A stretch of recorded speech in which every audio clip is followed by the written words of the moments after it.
Hey everybody, this is herculespetix, founder, curator, docent, and gift shop employee of the herculespetix Academy of Comic Book Studies. Today we're going to be looking at Mystery in Space, number 111 through 117. Mystery in Space was a DC sci-fi anthology title that ran from 1950 to 1966. Probably it's most famous for giving Adam Strange to the world. That was a long-running feature in it. But in 1980, DC rebooted it and kept the original numbering, and it ran for 7 issues into 1981, and then they canceled it again. I guess it didn't sell very well. But I bought the first few issues of these off the racks. Really liked them as a kid. And so a lot of these I kind of hold on to for nostalgia. There's a lot of crap in these, and there's some good stuff that's worth holding on to, but so much crap to go through. I almost think I should make an Academy edition of these and cut them up and paste them together. Maybe one day I'll do that. But over the years, I got the remaining issues that I didn't have. In fact, I just got this last one just yesterday because I wanted to make this video and I wanted it to be complete. But strangely enough, it's not going to be complete technically, because this episode is also going to serve as a special Kicked Out of the Academy edition, because one of these issues will be kicked out of the Academy before this video is done. So 111, beautiful Joe Kubert cover. I always think of Joe Kubert as a war comic artist, a adventure comic artist. Don't really think of him as a sci-fi artist. But he does the first 5 covers of these, and they're all pretty damn good, especially this one. This one just resonates with me because, you know, I bought this when I was 12. I must have reread it 20 times the first month I owned it. So definitely it's stuck in my brain. First story is called Final Warning. It's written by Gerald Brown, art by Dan Spiegel. Gerald Brown wrote just 2 or 3 stories for DC, and I couldn't find anything else on him. Dan Spiegel, longtime old school cartoonist, 50s, 60s, did tons of stuff for Dell and Gold Key. Never liked his stuff though. Always rubbed me the wrong way. I know there's a lot of people who think he's such a great classic cartoonist, and his stuff is just kind of icky to me.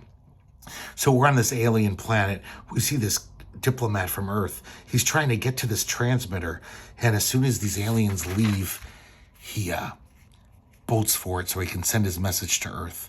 He recounts about how, he was the leader of the first diplomatic team to this alien planet.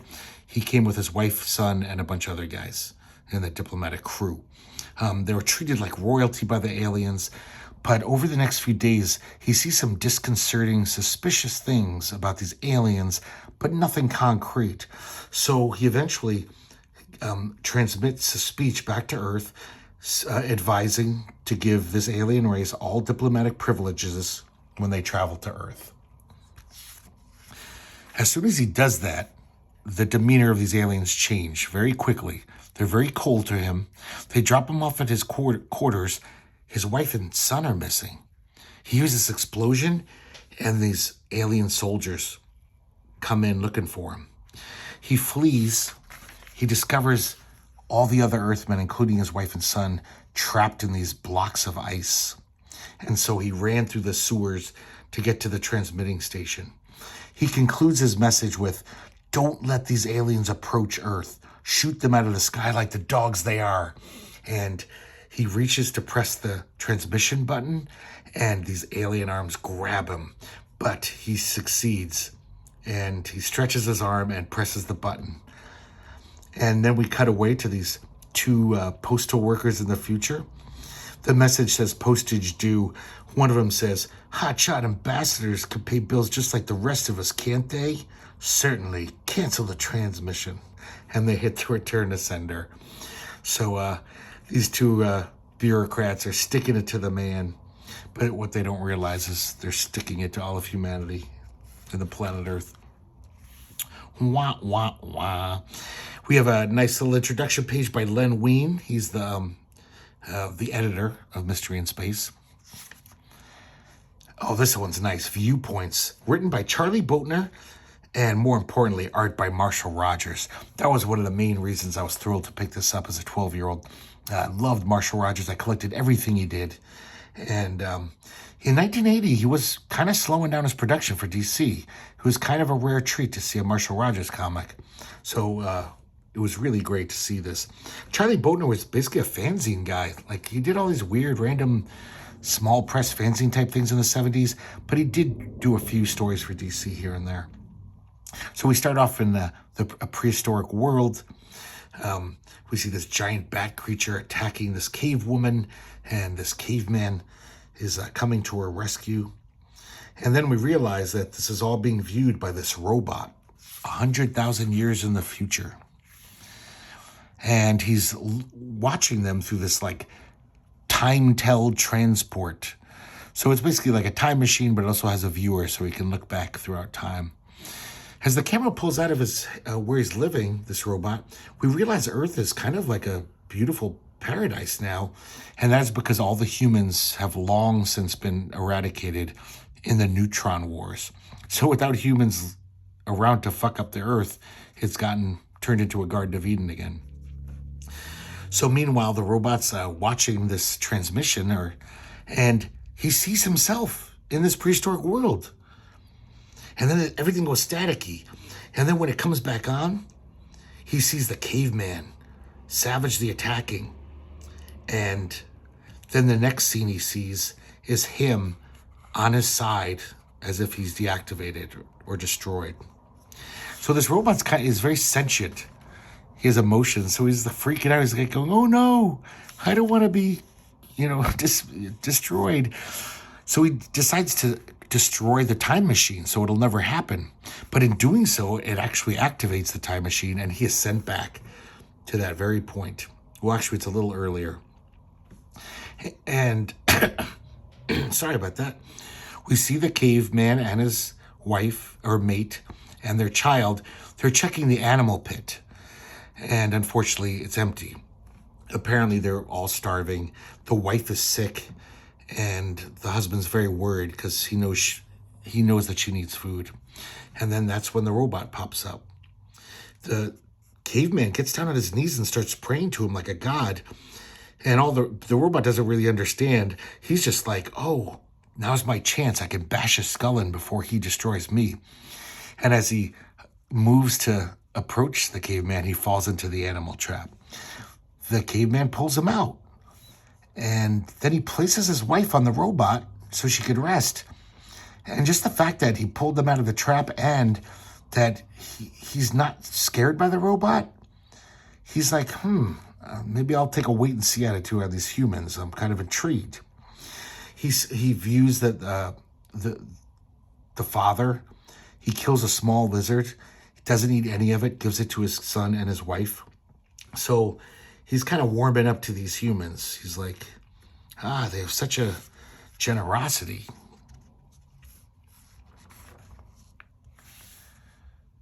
Yeah, I really like this Marshall Rogers art. I like the colors here too. The prehistoric world just looks so dark. It's like a hard world. It just is all grimy and gloomy. And that's when the bat creatures attack. One of them attacks the wife, the mate. And the caveman bashes the bat's head in, just like we saw in the first page. But then the other bat grabs the child who is resting on the robot. And the robot tries to rescue the kid, but he's not quick enough.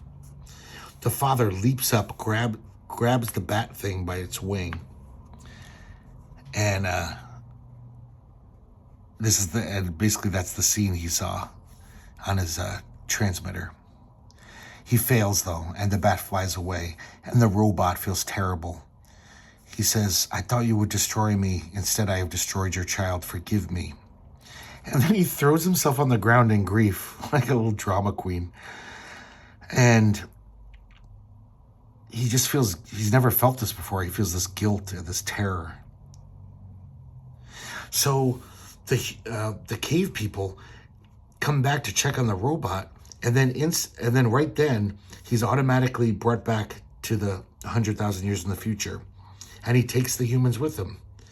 And so it looks like it's kind of this happy ending where he's teaching them how to farm, and basically in this Garden of Eden-like world, they're going to be like the new Adam and Eve, So they escape that brutal, shitty prehistoric world. This next one's a pretty dumb one-page gag. Sure Things, written by Tony Isabella. Art pencils by John Calnan, and inks by John Salardo. John Calnan did a bunch of things for DC here and there, but John Salardo, interesting artist, he's American, but most of his output was for German publishers. He worked in the German comics industry. He's in a lot of these Mystery in Spaces. There's like 5 or 6 stories, and he inks in all of them. Just inks. But it's really interesting how no matter who the penciler is, he's one of those inkers who totally subsumes the penciler within his style. And it's a pretty good style. This guy's got chops. So we shall see. Every story he inks just looks like his art. This gag is basically there's been a nuclear war. There's one guy alive. He's got radiation burns. Hears the phone ring, and he's like, oh my God. He picks it up, and it's an automated call saying, this is the IRS. There's a slight discrepancy in your tax return for last year. And he's like, gulp. But that's a really well-drawn face. It's like death and taxes, the only sure thing. This one's interesting. It's called The Singling, also written by Gerald Brown, penciled and inked by Jim Aparo. And this is interesting because there's no dialogue in this comic at all. And we see from a newspaper headline that Earth has been conquered by aliens. Our last defenses have crumbled. We see these aliens mopping up Earth resistance. We see all the crumbling ruins of our civilization. We see this like head honcho alien. He gets beamed down. And this human who's still alive, he's going to assassinate him. But then this alien comes up behind that guy, and he hits him with a stun ray. I guess they want him alive. So they award this alien like a medal. They wrap it around put it on his chest. And then they give him the honor of killing the assassin. Maybe possibly the last human. And then he gets on his own ship and flies off to this half-destroyed house. And as he walks through the house, we see a dead woman, a dead child. Very tastefully drawn. We don't really see much of him, but you can totally tell. And he picks up this trophy, and it says, to Colonel Davis from a grateful world for outstanding diplomatic service. And then he pulls off his mask, and he's a human. He's actually the guy in this picture with his wife and kid, who we saw earlier dead. And he looks at the medal, and it says, to Colonel Davis for opening the gates of Earth, the Guaranteed Life Award. So he was a quizzling traitor to the planet Earth. He sold us out. But now he has to live with it. The guilt and the remorse. Kind of neat story. This next one's called Once Upon a Time Machine, written by Mike W. Barr, and drawn by Steve Ditko, pencils and inks. And unfortunately, this is like, the late 70s, early 80s. Steve Ditko was hacking it out. His stuff is terrible back then. I remember hating Steve Ditko as a kid because all I read, for the most part, was his crappy fill-ins that he did for Marvel and DC. It seemed like every other month. And I'd always be like, this guy again. But I didn't know how great Steve Ditko was because as an adult, I still don't like this period of his work. It's really hacky. So there's this dude in the future. I guess he's like a fairy tale scholar. That's his area of scholarship. And he wants to use this time machine to go back in time to see if there's like a realistic historical basis in these fairy tales. At the Time Academy, they all laugh at him. So he says, fuck you, and he steals the time machine. He goes back to ye old times, and basically he finds all these characters from fairy tales, but it turns out through his intervention, he's actually causing them to happen. For example, he sees this kid named Jack who's getting laughed at because he bought these magic beans. And the time traveler takes pity on him because they're all making fun of him. So he hits the beams with a, futuristic growth ray, and it makes the beanstalk. Then he finds this woman who's ill, and she's in a coma, the Sleeping Beauty. And he pretends to be a doctor, and he uses one of his futuristic healing gizmos to cure her. And then she runs off with him. And then they see this evil witch, and she attacks them. And she also attacks this kid that they who kind of joins them, this teenage kid. Using his technology, he fights off the witch even. And when he returns, the kid says, "Oh, by the way, my name's Arthur Pendragon." So it looks like he's going to be the Merlin to this kid's Arthur. And they all walk off happily ever after. Pretty dopey story. Number 112, another nice Kubert cover. That's some fun stuff. First story is called Insurrection, written by Mike W. Barr and drawn, penciled and inked by Tom Sutton. This is some nice stuff. Tom Sutton, that's his main forte of science fiction, so it's great to see him in this title. We see this Earth ship. It discovers this planet, this alien planet. They send down a scout ship, and they see this white-skinned humanoid figure seemingly being terrorized by this goofy-looking dinosaur dude. He's kind of silly-looking. And so they instantly assume he's the bad guy. So they shoot the dinosaur, and the guy that they rescue, he basically fills them in on what's going on. He says, my name is Lapher, and, we're the indigenous people of this planet. A little while ago, these reptoids showed up, and they try to enslave us all. They've been trying to conquer us, so we've been fighting back. So the Earthmen are just like, hey, we'll help you. We've got a lot of armaments in this ship. We could totally turn the tide of battle for you. And over the next few days, that's exactly what they do. They help the white-skinned humanoids decimate their enemies, the reptoids. The humans do notice, though, whenever they attack the reptoids, they don't seem like they fight back that savagely. They don't have that much weaponry either.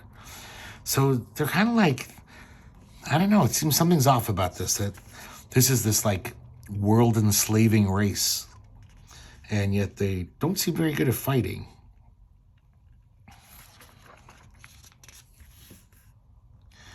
So this continues on this way.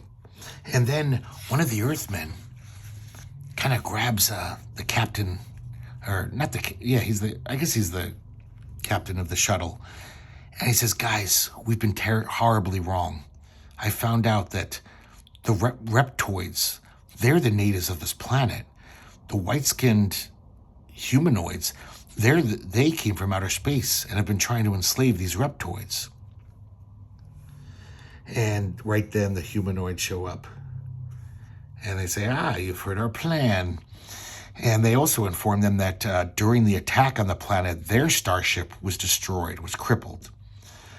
So they basically let them know that, like, thank you for bringing your own starship, because we're going to take it and we're going to enslave the rest of the galaxy. They kill our heroes, and they call up to the starship that's circling around the planet in orbit. And he lies to the captain and says, oh, they've taken your friends captive. You must come down here immediately. And then we see a little captain's log, commander's log. And it looks like they succeed. And they take over the Earth ship. They're even planning on going to Earth to conquer Earth. Got a letter page. Hawkman still fighting pies. And then we got this one, Howl, written by J. Mark DeMatteis and pencils by Alan Weiss, inks by Terry Austin. And I gotta say though, Terry Austin's the real star of this. Not that Alan Weiss is a bad artist, but he can be a little sloppy sometimes, a little inconsistent. Man, Terry Austin tightens up his shit so nicely in this. Not only that, but he goes to town on this. He's like, I hope he was paid double for this. I don't know if you can see this on your screens, but these control boards, the amount of detail is just nuts over here too, and here. Like, nobody would care if he didn't draw that shit in. You wouldn't even notice. It's kind of crazy that he put in so much detail. So there's this Earth ship, flying through space, and they come upon a derelict ship. There's a sole survivor of the ship, and it's this woman, Luana Hellstrom. And looks very George Perez-y there. And the captain welcomes her aboard. So over the next few days, she endears herself to the crew, the all-male crew, because look at her, the way she's drawn. She's pretty hot. And but then pretty soon, a few days later, dead bodies start turning up with 2 puncture marks in their chest. And the captain's just like, what the hell's going on? More and more people are dying. And you probably figured it out already. She finally finds out it's Luana. She's in the midst of feeding on one of the crew, and the captain discovers her. And Luana comes clean, and she starts chasing the captain. The captain steers the ship towards this star. It's a sun. And the vampire is like, the accursed sun. But then she grabs the controls and steers it away from the sun, so it's not going to kill her. But the strain of escaping the escape velocity of that star, the engines die. They buckle and die. Can you guys see this? Look at that Terry Austin craziness. Amazing ink work. So basically the life support systems are winding down. The captain says, yeah, I'm not long for this world, but your game is ended. And she's like, you fool, I can turn into a mist and just float through outer space until I find another ship where I can feed again. And the captain says, well, there's one thing you don't know about this ship. It's made entirely of silver. And somewhere in space, an undead thing howls. So she's trapped there forever. It does seem silly that this alien vampire would still follow all of the silly Earth rules of vampires, like silver and garlic and stuff like that. I don't know. It's a pretty fun twist, though. This next one's called Restoration. Written by longtime DC writer George Kashdan. Pencils by Trevor Von Eden. And inks by Bob Smith. There's a bunch of Trevor Von Eden pencils in this Mystery in Space title. And it's very interesting. I'm pretty sure he's just doing the roughest of layouts for all of them, because all of them look totally different. They basically look like the inker. So I think he's just doing very light pencils and layouts, and the inker is basically doing the lion's share of the work. So we see this dude. He's an embezzler. He's escaping Earth with his wife and his stepson, his wife's son. He's kind of a little spare in the head, and he collects all these action figure type dolls, and he has the stepfather has no patience for him. He calls him imbecile and stuff. He's like, your goddamn doll collection, fucking stupid kid. But then they get caught in a cosmic storm, and he says, quick to the escape pods, but then he gets knocked out, and it looks like the ship just blows up. A while later, consciousness returns to him, the stepfather. And he's in an alien ship. And I guess they rescued him. And they say they tell him that his body was completely incinerated. So we tried to restore you as best as we could from the replica of your species we found in your capsule. And he's like, what about my wife and stepson? And they are apparently dead. They couldn't find him. So when he comes out of his, whatever restoration casket. The big joke is that the only thing they found with him was the doll, one of those dolls that the stepson had. And they figured that's what he's supposed to look like. And so they turned him into this goofy looking reptilian alien. Pretty dopey. This next one's Out of the Electric Blue. Story by George Cashton once again. And art by Jerry Bingham. Pencils and inks. This is pretty nice art. I kind of liked Jerry Bingham back then. He was one of my favorites. Not so much now, but he was pretty good considering who else was drawing for mainstream comics at the time. So we see this kind of battle axe of a wife. She goes out to check in on her husband in his little tool shed, and she finds him with this beautiful alien chick and her alien pet. He's in his underwear. So she's yelling at him, and apparently he's a ham radio operator, and somehow, some bizarre twist of fate, his ham radio snatched her and her alien pet from the heavens and transmitted her down to Earth. And the wife picks up a hammer to attack them, and the pet totally goes for her. He's very protective of his of this alien woman. The hammer goes flying and breaks the radio. So she fades away. Both of them fade away. But not before the alien totally chows down on his wife. So when the cops show up, he seems oblivious to them. He doesn't care. He's working on the radio. He desperately wants to fix that radio to bring his love, true love, back. As the cops are dragging him away, he just doesn't even seem to care. So now he's in jail. The prison psychiatrist is talking to him, so he tells him his story. Basically, he was very unhappy with his wife. She wasn't very happy with him either. They seemed like a very bad couple. And so he would always escape to his tool shed, and one day he beamed down this woman. And over the days and weeks that followed, he fell in love with her. So he's given a death sentence. Nobody believes this stupid story. And as they jolt him full of electricity, he says, "This is enough voltage. This is the power I needed." And now he basically is turned into some kind of energy that can just, fly through the cosmos. So he disappears, and it looks like he's going to live happily ever after with his alien love. They're together somehow. Doesn't really make much scientific sense, but at least it's a cute little story. Number 113. Oh, I like this Kubert cover. This actually illustrates a story within that Joe Kubert draws. And it's beautiful.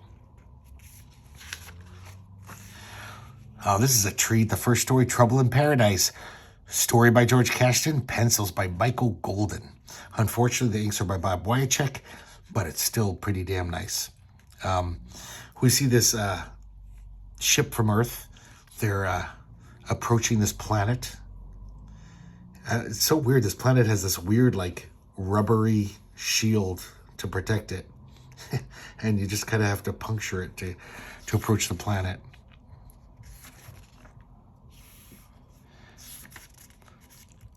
I guess they're the first humans to ever come to this planet. It seems like a paradise. They land, everyone's totally happy. It's a utopia. But this one guy, Ortiz, on the Earth crew, he's suspicious. He thinks it's a little too perfect. He doesn't like it. Everyone else is just like, this is great. I like this place. Man, some of this Golden stuff is just so great. Golden is such a good artist all around, but he's a really good conceptual artist, just drawing spaceships or some weird interiors of a building. I'm amazed he never worked in, or maybe he did, but I'm surprised Hollywood didn't snatch him up to be a conceptual designer or storyboard artist. He's just so good at that. So Ortiz continues to be suspicious, and then one day he's hit by this hovercraft. and it bashes his skull in. He looks like a goner. But they say, no worries, our medical science here is way more advanced than yours. We'll fix him up. And like an hour later, he comes back, totally healed. And not only that, he's totally different. He's just completely not cynical anymore. He's all happy-go-lucky. And he's all like, hey, guys, let's go party. Let's have some fun. So the Earthmen are like, his buddies are just like, that seems weird. He's like, maybe, this getting cured by these aliens has given him a change of heart. So they enjoy the pleasures of this paradise-like planet. And then eventually it comes time for them to return to Earth. And one of the aliens says, oh, that's the one law we have here. You can't leave Orega ever. And the captain pulls out a gun and says, you better give us our ship back. I don't want to have to use this. And Ortiz tries to stop him. And when he tries to stop him, he accidentally blows the head off of that alien. And he realizes it's basically a robot. And so that's why they replaced Ortiz's brain with a robot brain when he was taken to the infirmary. Look at this weird panel here. Like, Michael Golden and Bob Wycheck are totally doing like Steve Ditko. It's so bizarre how Steve Ditko that looks, that face.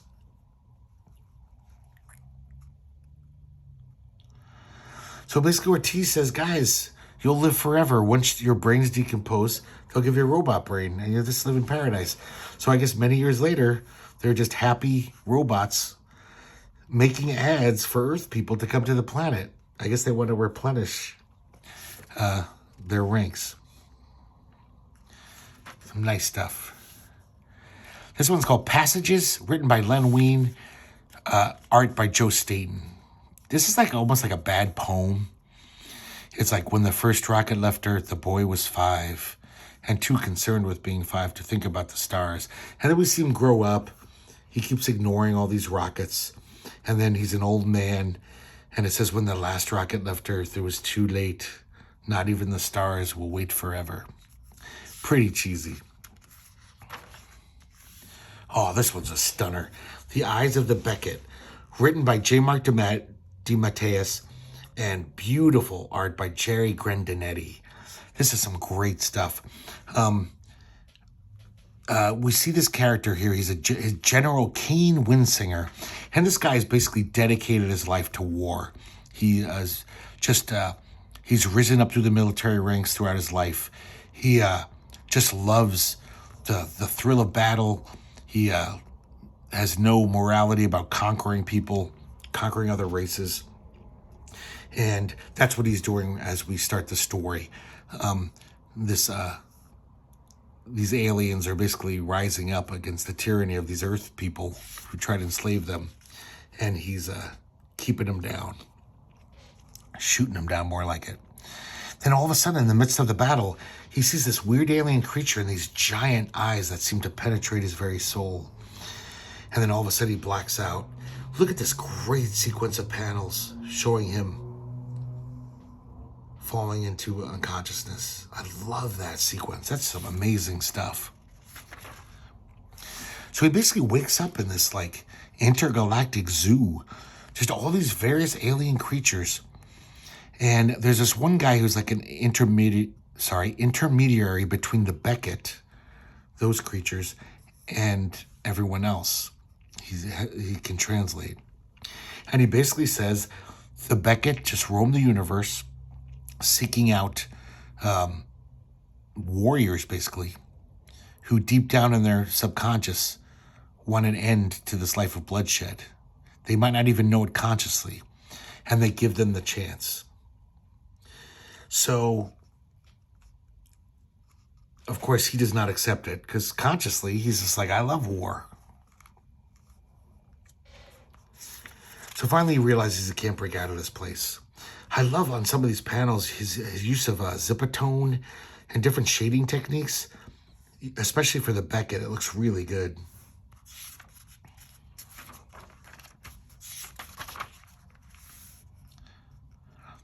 So basically, they pick him and another alien to go to the arena. They're going to have a test, a physical test. And the fight begins, and this alien gets the best of Kane Winsinger. Man, just love this storytelling. This is some great stuff.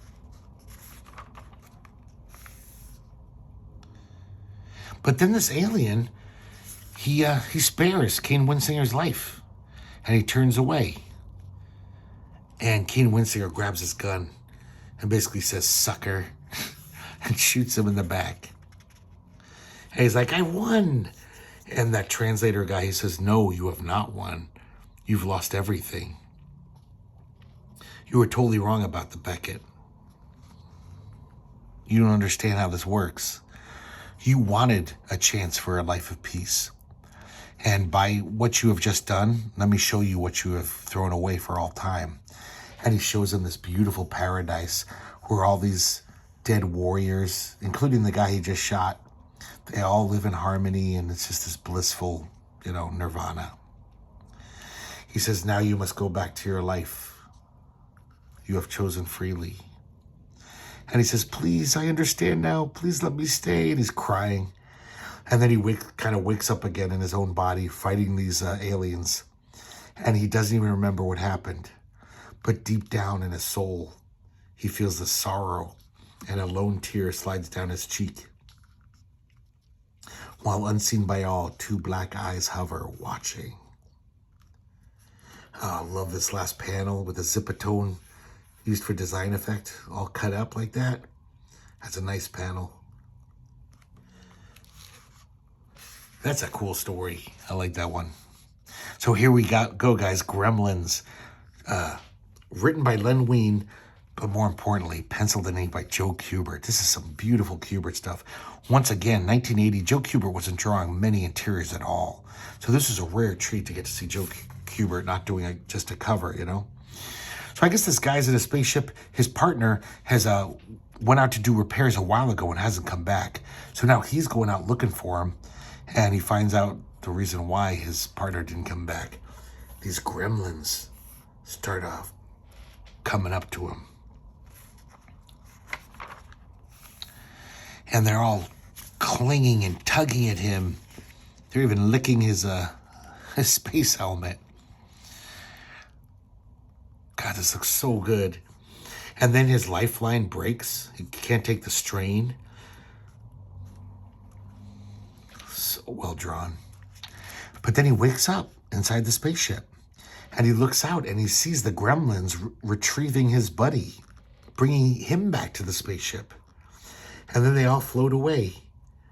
And he basically realizes that we were lucky. Thank God we're not alone in the universe. That's so well drawn there. It's just a pretty dopey, cute story, but man, getting 3 pages of Kubert, pencils and inks, that's nice. Letter page again. Then we got Beasts of Burden. This is written by George Cashton, pencils by Trevor Von Eden, and inks by John Solardo. Once again, doing some inking. And if you remember that other Trevor Van Eden penciled story, this looks nothing like it, because this looks like John Solardo art. So basically this ship lands back on Earth, and this giant monster comes out. And everyone's freaking out. But it's totally just, all it wants is a ramp. So it can put the ramp in place for this woman. She's like a scientist who discovered these creatures on another planet. She also realized that they're just amazingly docile, intelligent creatures that they'd be perfect beasts of burden.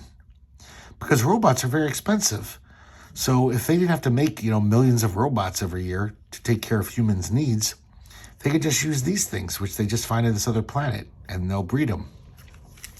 They're even gentle with kids. They're like pets that are really useful. So they're basically testing them out, this handful of aliens, and they're like, yeah, everyone's in love with them. They're like, this is great. We'll be able to get rid of robots soon. But then all of a sudden, these aliens start freaking out, one by one, attacking humans, And basically, they've got to put him down eventually. So the doctor who discovered them, she's doing an autopsy on one of their bodies, and she finds evidence of poison in their bloodstreams, deliberately injected. Her robot assistants all of a sudden are pretty quiet, and when she turns around, they grab her and kill her. And basically the robots, they didn't want to be replaced. They kept hearing everyone talking about how we won't need these robots anymore. And so they killed those, made those aliens go crazy. Pretty neat twist. Number 114, another Kubert cover. Pretty nice. First story here is called Betrayal on Gamma Nova. And this is interesting. This is like an EC reunion. It's written by Carl Wessler, who wrote many stories for the classic EC comics, and drawn by Johnny Craig. Penciled and inked. And I think this is the tail end of Johnny Craig's drawing career. He did a few things in the early 80s. They're not very good. It's kind of sad to see, his skills atrophy. But, it's not the worst stuff you've ever seen, but, maybe he should have retired the pen a little earlier. So we see this, these mates, I think they're husband and wife. They're basically escaping Earth. They're both scientists, and they couldn't convince the rest of the world that their planet was heading towards a gravitational calamity. Nobody believes them. So they're like, okay, fine, we're leaving, because trust us, it's going to happen. So they're basically looking for another planet. That's a pretty nice illustration there. So they make it to this planet called Gamma Nova. When they land, they meet like the emperor of the planet. Kind of looks like Ming the Merciless's nephew or something. And as the days and weeks go by, something strange happens. Is the wife starts getting cross with her husband, and also seems to be hanging out with the emperor a lot. And it's almost like she's drifting away from her husband and falling for this other guy. And eventually it all comes out. And she says, yeah, I'm going to marry him. I'm going to be the empress of this planet. And she says, I'm so disgusted with you. I don't even want your face on this planet. She orders the guards to throw him on a spaceship and set the controls for the farthest reaches of the universe. And of course, the husband can't believe it, this betrayal. So they put him in the spaceship, and he's just set to wander the universe for a long time. He's crying, he can't believe what is, his wife. Then all of a sudden he hears this huge shockwave, or feels it. And it turns out the planet that they escaped from, what they predicted happened. The planet basically was torn loose from the gravitational grip of its own sun and just became like a rogue planet, like a comet going through space. And it heads right towards Gamma Nova, and both of the planets are destroyed. And he realizes his wife knew, and she did this whole elaborate ruse to get him away from the planet. I don't know why she didn't jump in the ship too, or figure out a way to do that, but who knows. A lot of these stories, they don't really care about logic. We got another letter page. We got Superman fighting Twinkies. And then we have The One That Matters. This is written by Paul Levitz and drawn by Dan Spiegel. It's kind of an interesting story. We see this guy in the future. The narration captions just keep talking about what an ordinary guy is. Not too bright, but he's a super friendly guy, always looking to help people. And he's got a wife and 2 kids. And he never gets promoted because he's not that smart. But he's a perfectly ordinary guy, and he's super nice. And then we realize that he's being observed by these 2 aliens. They're like these omniscient aliens that basically said, they're like, the search has been completed. There is indeed one good man left on the planet Earth. And so long as his kind heart beats, the world will survive. I gotta say, I do love the way Dan Spiegel draws these almost Lovecraftian like aliens. Pretty great design work. Second Chances, written by Dan Mishkin and Gary Kahn. Those guys did that Blue Devil comic in the 80s. They did a lot of shit for DC. And penciled by Trevor Von Eden and inked by John Solardo once again. And once again, this looks like John Solardo art. Little hints of Trevor Von Eden here and there. Like the design of these spaceships. Kind of like, this is a good splash page. That's some groovy sci-fi art. So basically this guy is escaping from Earth. I guess Earth has fallen to fascism. And he's in the spaceship. He's going to use his warp drive to get beyond their reach. Something's wrong with the warp drive, though, and he kind of pops back into reality, and he sees Earth. But there's no, like, satellites around it. There's no Imperial defense ships circling it, like normal. I did want to point out here, I can see the Trevor Von Eden there for sure. But mostly not. And so he crash lands onto Earth, into the ocean. When he wakes up, somebody throws a life preserver down to him, and it's a ship. And it's a ship about to pull into Ellis Island. And all these immigrants are like, hey, we reached our destination. And the guy realizes he's traveled through time. The place they saw it was called America, and what it was then, and perhaps what it would be again. Was this the home of the second chance? So maybe this guy will change the future so America won't turn fascist. I think around November, I'm going to be reading this comic again and wishing for a time machine.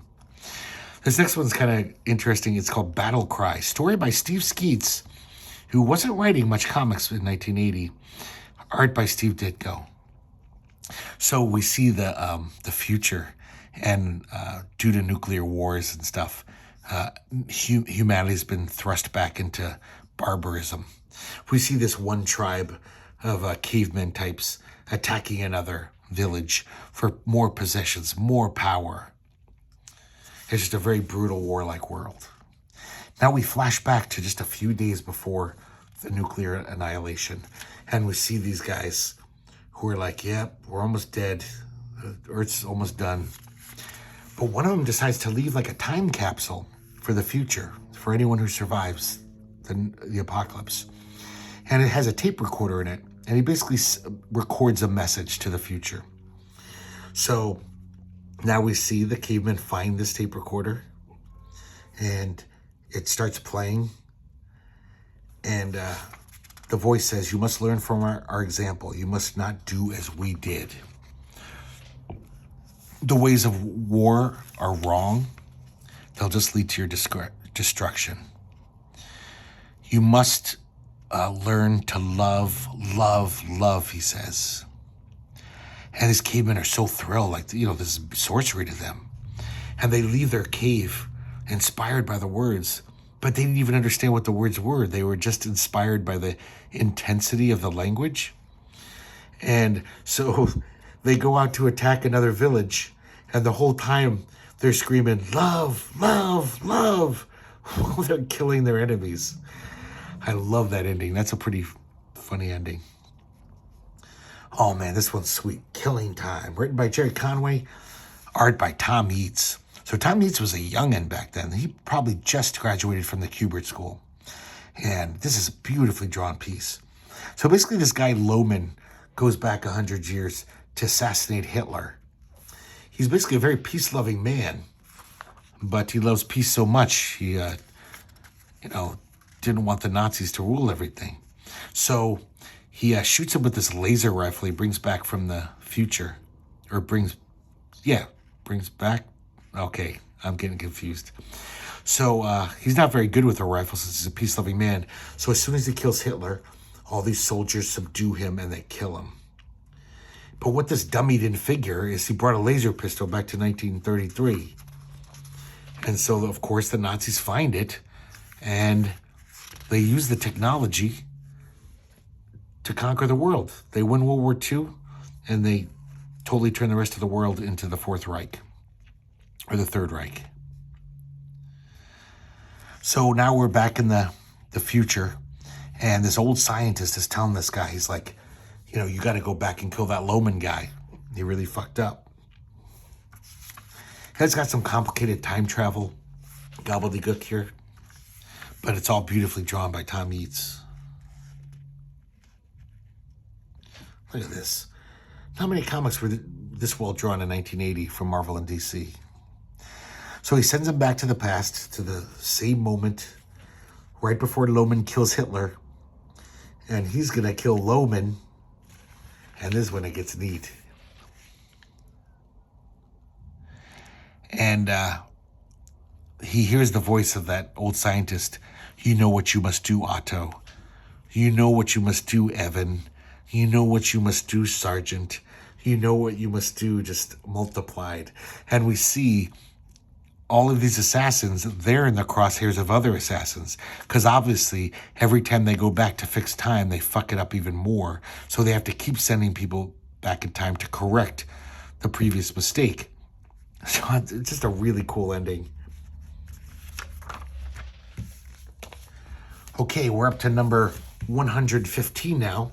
This is the last of the Kubert covers. Not his best, but still pretty damn nice. It's Kubert. This story is pretty dopey, and the art's pretty bad. Mike W. Barr writer, George Tuska pencils, and Bob Wyacek inks. George Tuska, you know, I think he was around since the Golden Age. Never liked his stuff. I know he's another one of those cartoonists who's like, oh, it's a great classic cartoonist, but I think he's crap. I don't know. I'm just kind of a hack. So it's a pretty dumb story. There's this spaceship traveling through the universe with an example of every species of animal from Earth. Of course, the captain's name is Noah, and it's even called the Ark, the spaceship. One day they're trapped in a meteor storm. A meteor hits them, kind of messes up the ship computer pilot. And also, a piece of shrapnel hits the captain right in the throat. So when he wakes up, his voice is kind of messed up. And then the robot pilot kicks back into gear. And when the captain talks to him, he says, "Intruder, intruder, I don't recognize your voice." And he's like, "No, it's me, it's the captain." And he's like, "Sorry, it doesn't match the voice profile." So he basically starts treating him like an intruder. He starts sealing him off. He starts pumping oxygen out of the rooms that he's in. And I'm not going to get into the nitty gritty because it's a pretty crappy story. But the guy figures out a tricky way to get to the computer and pull the plug on it.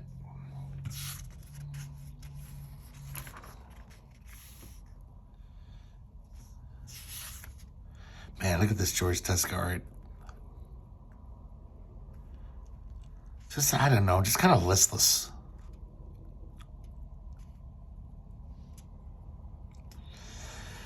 And so he succeeds, and he is finally rescued by this other ship.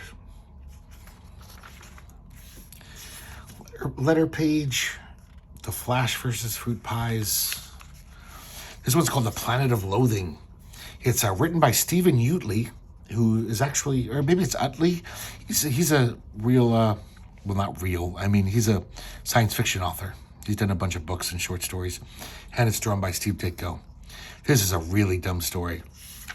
So, these two aliens are orbiting Earth, and they kind of pull this guy from Earth. They tell him that they've been observing his planet for some time, and they really deplore the greed and the violence and the hatred. So they wish to help Earth enter its golden age. And this guy, which I really like this, very Ditko-y, weird mutation of his arm here. He says, "Yan, what are you slugs going to get out of it?" They say, "We wish only to help." But this is such a dumb thing. But our charter dictates that we must first interview a denizen selected at random of any culture upon which we wish to bestow the benefits of our science and philosophy. And this guy just says, take a walk, suckers.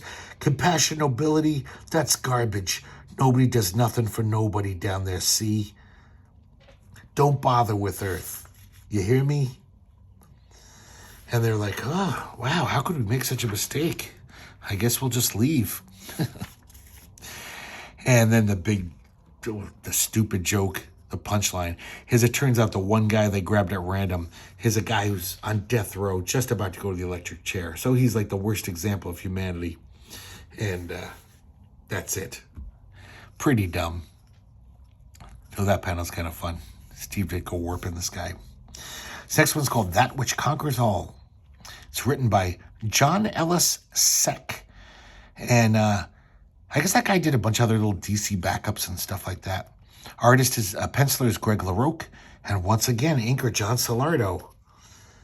So let's just call it John Solardo art. So we see these two humans. They're husband and wife, and they're on a pleasure cruiser. The pleasure cruiser is attacked by a scouting party from an invading alien horde that's heading to Earth to conquer it. They escape onto a little shuttle, and they're hit by an asteroid, which kind of messes up their ship. So it seems that they only have 4 days worth of oxygen for 2 people, but they're not going to reach the nearest space station for like double that time in like 8 days. So the husband says, I got to go outside and check on these repairs. But he's lying. He really goes out and just sets himself adrift. He sacrifices himself because he knows with him gone, she'll have just enough oxygen to make it to the space station. Meanwhile, inside the starship, she knowingly grabs one of these exposed electrical wires and electrocutes herself for the same exact reason. And then these aliens are watching this whole thing happen. And the commander says, we'll never conquer these humans. Let's call off the invasion. And he says the humans have a belief so strong that it is a weapon unto itself, the ultimate weapon. What is that weapon called, Commander? The name of their ultimate weapon is love. Oh, God. If I could induce vomit right now, if I knew how to do that, I would totally just puke on this 2 pages.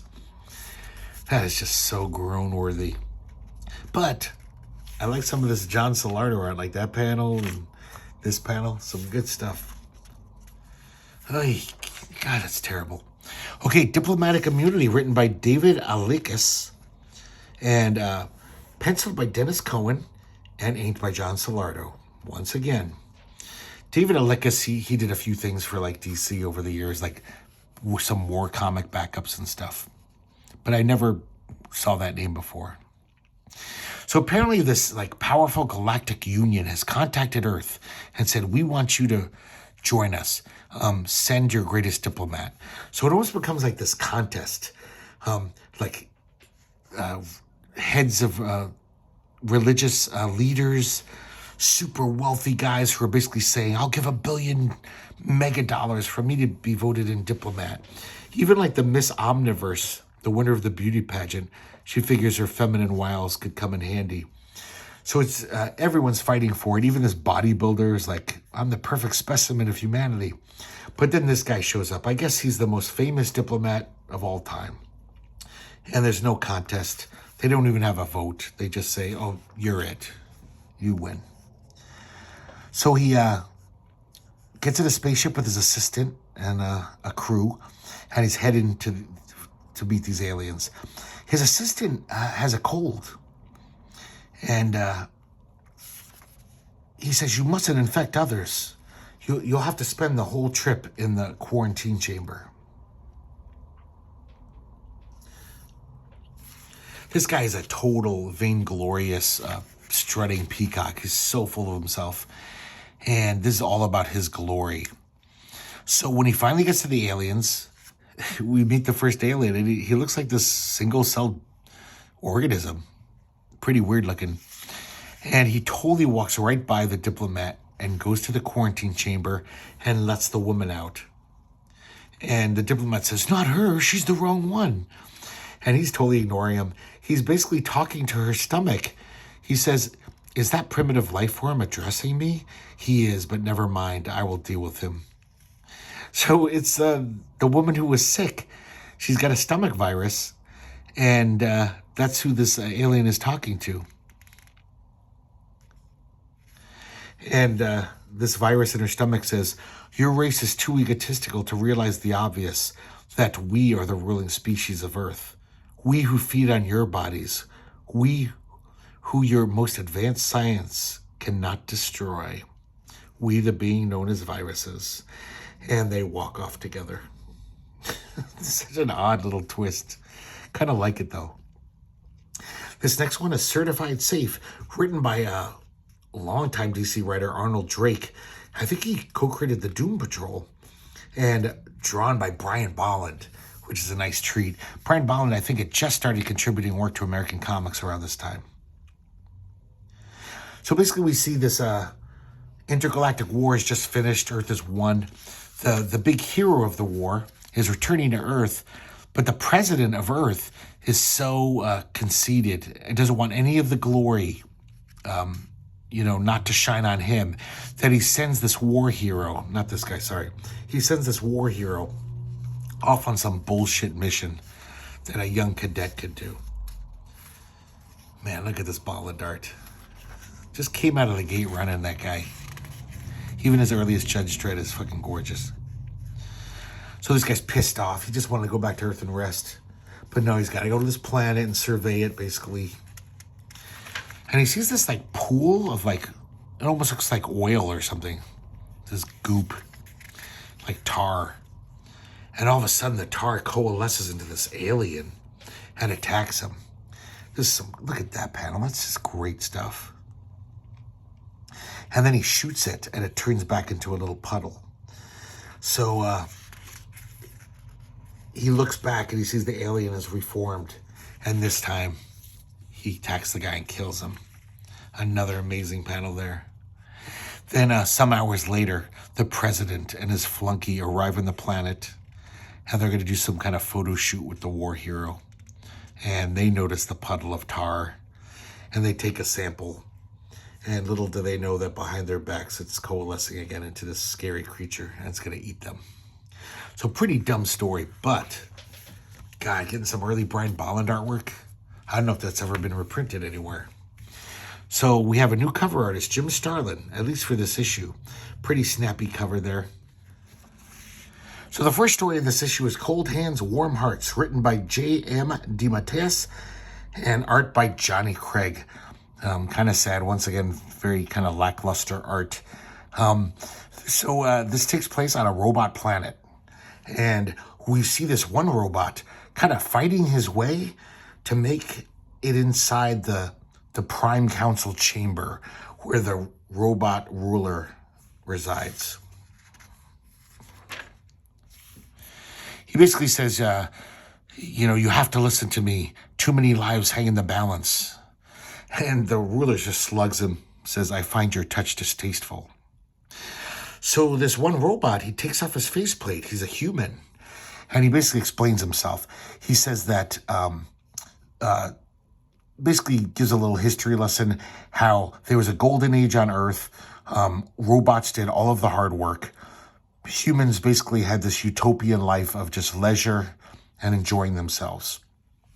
Pretty soon, though, the robots got a little sentient, and they said, fuck this shit. We're tired of being servants and slaves. And they just took off from Earth. They found their own planet of all robots. Soon after that, this alliance of aliens called the Tiberian Alliance, they invaded Earth and conquered it. There's a small resistance left, and this human pretending to be a robot is part of it. And it was his plan to dress up as a robot so he could infiltrate the planet and seek assistance. So the ruler understandably just says, "Are you serious? Why would we help you? You enslaved us for hundreds of years. We left the planet just to get away from you." No. And then all the robots start beating the crap out of him. But he's basically won't give up. He's so persistent that the ruler, I guess, finds it admirable and says, "Hold, he has earned the right to live. He has earned the right to know."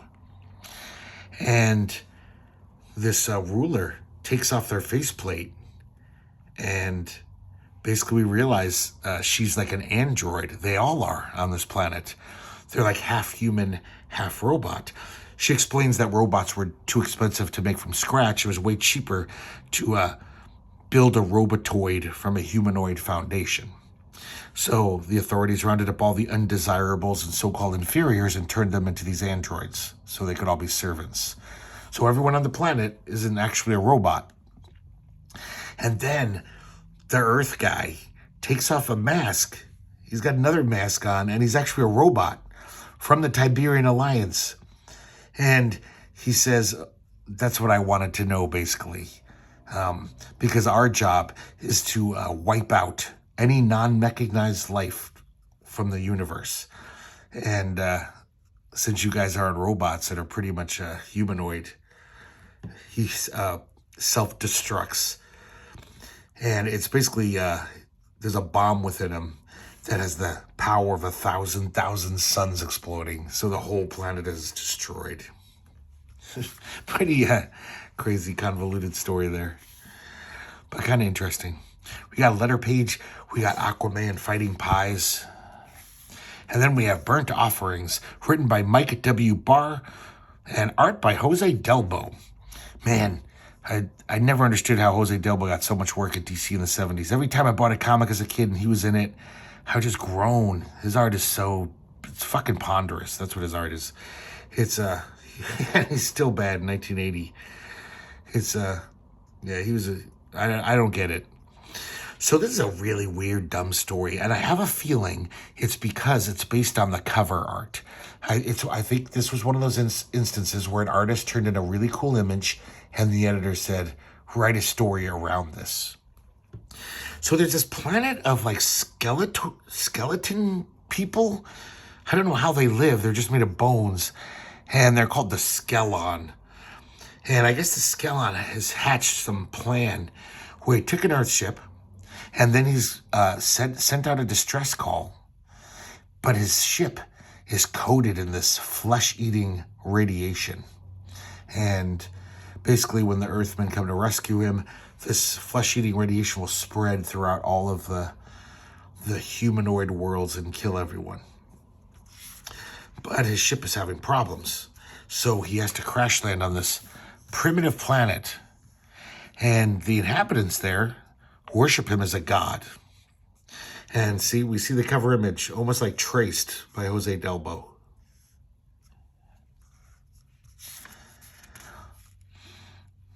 And it's pretty silly. It's so obvious that like everything in the story was just calculated to connect to that one image. So basically these inhabitants, they're kind of dumb. And they have their religious beliefs are like, to light someone on fire is to honor them. You return them to their pure skeleton form so they can pass on to the next life or something. So they burn the skeleton guy. And he's just like, so I guess he can burn and die from fire, even though he's a skeleton. It's a really dopey story and not very well drawn. Here we have Life in Outer Space, written by Marv Wolfman, and Bob Smith penciling and inking for once. Bob Smith inked thousands of pages of comics in his career, didn't pencil many. And the weird thing is he's pretty damn good. I mean, he's better than most of the pencilers who were working at the time in Marvel and DC. Really good with faces, doing expressions on faces. But this is a really dumb gag, basically, this 2-pager. But man, I gotta say, the way he draws these crazy aliens here, it totally reminds me of Googie Wowmer, that underground comic we looked at a couple months ago. Wendell Allen Pugh. Just such a bizarre, surreal character design for these aliens. Really nuts. And this is a dumb gag where these Earthmen land, all the aliens are just ignoring them, so they take off, and then the aliens are kind of like, good thing they left, goddamn tourists. I hate tourists. Really dumb. This one's called The Murder of Time. It's written by Dan Mishkin and Gary Cohn, and once again, pencils by Trevor Von Eden and inks by John Salardo. This time you can actually see a little Trevor Von Eden peeking through. So we see this special inspector. He's at this murder scene. I guess this Dr. Arnold Ballinger was murdered. He was shot. And the security guard who called in the incident, he says it's impossible that anyone got in there. The doors were locked. It's a baffling crime. I guess he was doing research for this foundation. And the special investigator decides to go pay a visit to this foundation. He talks to the CEO. And the CEO informs him that he was working on a time machine. And, they just wanted to use this time machine to manipulate some stocks, make a little money. But apparently this doctor, the CEO tells him, this doctor had nefarious plans. He wanted to use the time travel for a bad purpose. He basically says, I'm glad somebody stopped him in time. We were really worried about what he was going to do. So the special inspector goes to that time machine and he beams himself back to right before the doctor was murdered. He says, I could prevent the murder or I could make sure it happens. So he goes back in time, confronts the doctor, asks him, what are your plans for this machine? And the way the doctor answers in this nebulous fashion, he's like, oh, this guy's planning, he's a no good Nick. And so he shoots him. And he runs away. This is what I was talking about, guys. That is very Trevor Von Eden. Really nice stuff. Such a shame that Trevor Von Eden's art was so subsumed by all these inkers in here. Because I love his stuff. And basically the guy is, he killed Ballinger and I guess saved the day. This next one's called With His Head in the Stars, written by Arnold Drake, art by Steve Ditko.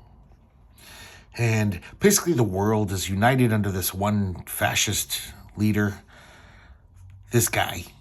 It's so weird. This guy looks almost exactly like that protagonist in the Jerry Grandinetti story we saw a few issues back. It's weird. So basically he's holding this rally to honor the greatest scientist of this society. And this guy is really, waxing the scientist's car. He's just like, I may be the leader, the head honcho, but your science, your developments will influence a millennium. So, he's basically really just, grateful for him. And so he builds him this huge complex, kind of like as he gifts it to him. It's basically a building that's not only a huge laboratory, it's a factory. So he can design things and then mass produce them. All in this building. But he says he wants a little favor in return. He wants the scientists to get rid of certain troublemakers who are giving the dictator trouble. They're too popular for him to eliminate because they'll just be turned into martyrs. He flat out refuses. Well, he says, I'm not really asking you, I'm telling you. You got to do this thing. And I'll give you 30 days to think about it. So every few days he calls him back, and the guy's answer is still no. So after 30 days, he surrounds the building, the science building, with the military. These crazy tanks. Very goofy looking. And then the building, fins come out of it, and these rockets come out, and the building takes off into space like a rocket. So I guess the scientist retooled the building and to escape this fascist leader. Pretty dumb. Very silly. And once again, it's that 80s Steve Ditko art. That's not very good. So now we're up to the last issue, 117. We have a cover penciled by Dave Cockrum, inked by Dick Giordano. Not a great cover. Not a bad one, I guess. It's just no Joe Kubert.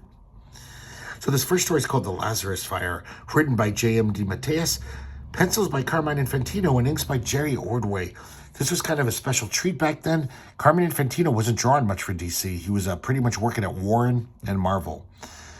And it's nice to see that his time at Warren, where he was kind of experimenting a little more with the style, this looks pretty nice to me. I'm not a huge Carmine Infantino fan. I think he draws things a little too wonky and weird. But this sci-fi art is pretty cool. That's some wicked space warfare. So basically we see this woman. She's got the weirdest name. Her name's Commander Andrea Cancer. That's her name. And she's transporting the body of her dead husband. It's kind of in a stasis field. He died decades ago. And through a flashback, we find out that she spent all the intervening years rising up through the military ranks so she could get more influence, more power. And because there's this planet that obviously is very heavily guarded and hard to get to, and it actually has this kind of sacred fire that'll bring someone back to life. It'll resurrect the dead. So all these years she's been, building her influence so she could get to the point where she could pull enough strings to get to this planet. So of course she wants to bring her husband. She's never gotten over his death. She makes it to the fire. There's a guardian there. She cold-bloodedly just shoots him, kills him, and she says, "No witnesses."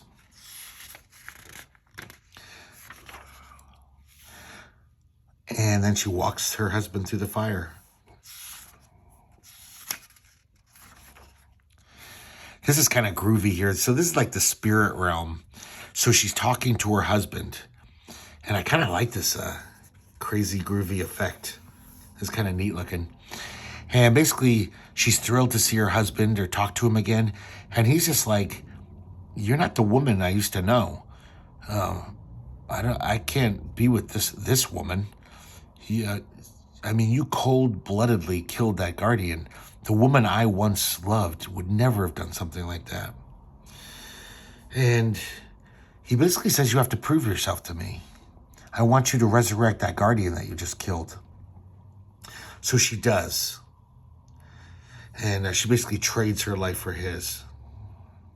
And then the fire is talking to the resurrected guardian and says, "I gave her a gift more precious than life. I gave her death so that she could be reunited with her lover forever." I don't know. Okay, letter page. Wonder Woman fighting cupcakes this time. And then we have the following program is pre-recorded, written by B.S. Watson, penciled by Don Newton, and inked by Steve Mitchell. Don Newton was one of the best pencilers around at that time in mainstream comics. Died really young, kind of sad, but he did tons of stuff for Batman and got everything. He really did a lot for DC. Started at Charlton and went to DC. This is one of those dumb gag strips. It's we see this DJ plying his trade. He's recording his show, and then he decides to drive home. And when he gets home, he listens to his own show, and we realize why, because it's the only voice left in the world. Everyone else is dead because there's been a nuclear holocaust. I don't quite understand this, though, because when he's driving home, he's driving through this beautiful green, verdant scenery. So, I don't know. It's a pretty dumb story all around. Okay, guys, this is the main reason to buy any Mystery in Space comic. This is the piece de resistance. This is called Dreamboat, written by Bruce Jones, penciled by Rick Veitch, and inked by Tom Yeats. And I'm sure you're familiar with all those names if you watched any of my videos. I've talked about all of them many times. But, yeah, this is nice. And so we see this character, Rafe Callahan. He was a big dreamer. And I guess he was some corporate executive who just always tried to claw his way to the top through lying and blackmailing. But pretty soon everyone got wise to him. And so now he's kind of a pariah in the corporate world. Nobody wants to hire him because they know he's a backstabbing turd, So he's down on his luck. He's on this shitty planet, broke, hungry. And he knows that he has to get off planet. And he also has to get far, like into another galaxy where they don't even know his name, so he can start over. So he's got no money, so he knows that he's going to have to just take the money. So he decides to mug this alien guy.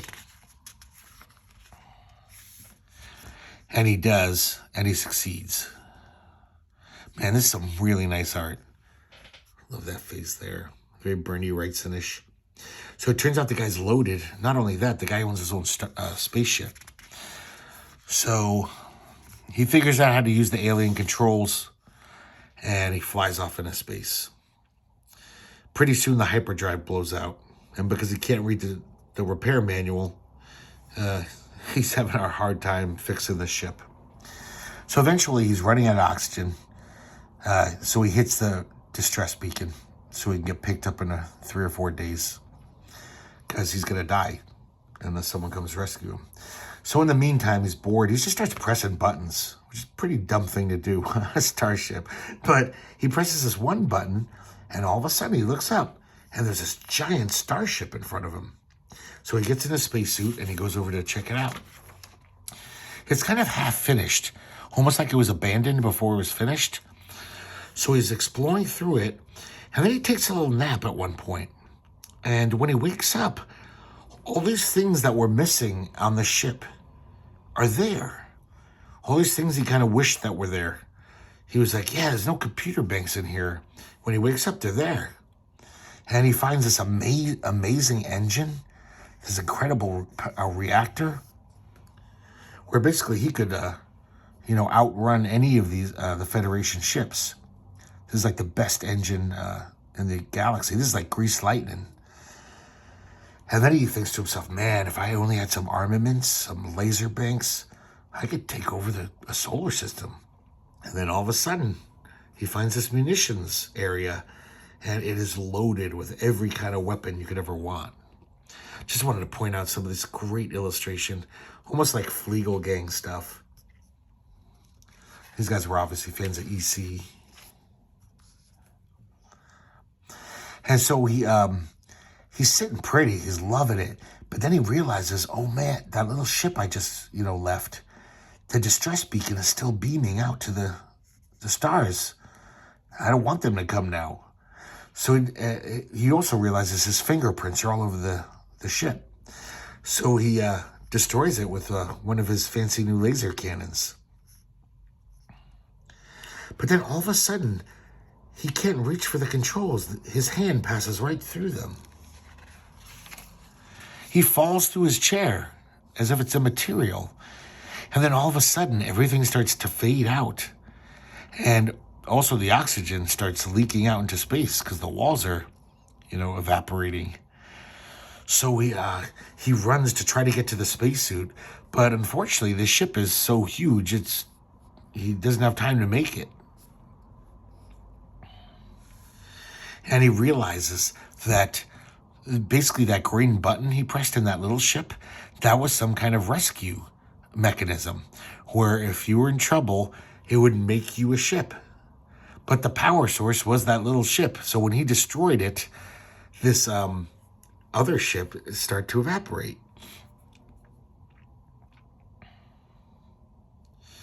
So everything dissolves and he's left floating out into space without a spacesuit. He was a big dreamer, that Rafe. I wish I could read it. The captions are all really well written, typical Bruce Jones, just really good writing. Excuse me. This last story is called Cyborg, written by Mike W. Barr, penciled by George Tuska, inked by Dennis Jensen. Once again, this art's pretty terrible. So I guess these humans were trapped in some kind of meteor storm, and this other ship with a robot pilot, he rescued them. And he's kind of this very sassy robot. He's basically he's calling them worthless humans. And he's just kind of bitching that he even had to pick them up. He's like, you should consider yourself lucky I even picked you up. I had to jettison some expensive cargo for you, you worthless fucks. And then this thing slams into the ship, and they crash land on an asteroid. So everyone's okay except for the husband and the robot's pretty messed up. The husband's dead. He's DOA. But the scientist on board, the doctor, he realizes without this robot, we're all dead. He's the only one who could fix the ship, and he's the only one who could pilot it because it's attuned to his frequency or whatever. So he thinks he does something radical. He basically combines the father and the robot into this half robot, half man creature. The brain, though, is all robot. So he continues to be very cold to, you know, the wife and child.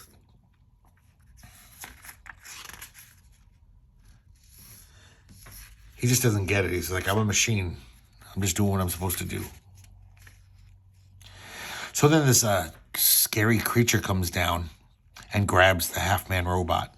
And the wife comes to the rescue and kills the thing. He's not even grateful. He's like, don't expect me to say I'm sorry. That's illogical. And then a creature comes back. Another creature comes back and grabs the wife and kid. And then something's awakened in this cyborg guy. And he kills the monster. But in so doing, in the attempt to rescue his wife and kid, he's crushed by the monster. And he dies. But he dies happy. He says, I knew what I was doing. For the first time I knew love, and it was worth the cost. God, very sappy. So that's it, guys, for Mystery in Space. Like I promised earlier, this is also going to be a kicked out of the Academy issue. And, you know, half the stories in this should be kicked out of the Academy. So, like I said, maybe I'm going to do an Academy edition one day. But I gotta say, this one really has no redeeming qualities. I mean, that's a nice Jim Starlin cover. There's some decent art. But I don't need this stinking up the Academy. So these ones kind of, some of them stink. But at least everyone has one story good enough that I want to save. So maybe I will do that with some scissors and some paste. I will make a definitive Mystery in Space collection. But I'm way too lazy for that right now. Hopefully I'll have some free time in the ensuing months. So that's it, guys. I hope you enjoyed looking at these Mystery in Spaces. Sorry the video was so long, but there's a lot to get through. And yeah, like I said, a lot of this is just for nostalgia. But there's definitely some interesting stuff in these. So I hope you enjoyed today's video. And I hope to see you next time here at the Herculespetix Academy of Comic Book Studies.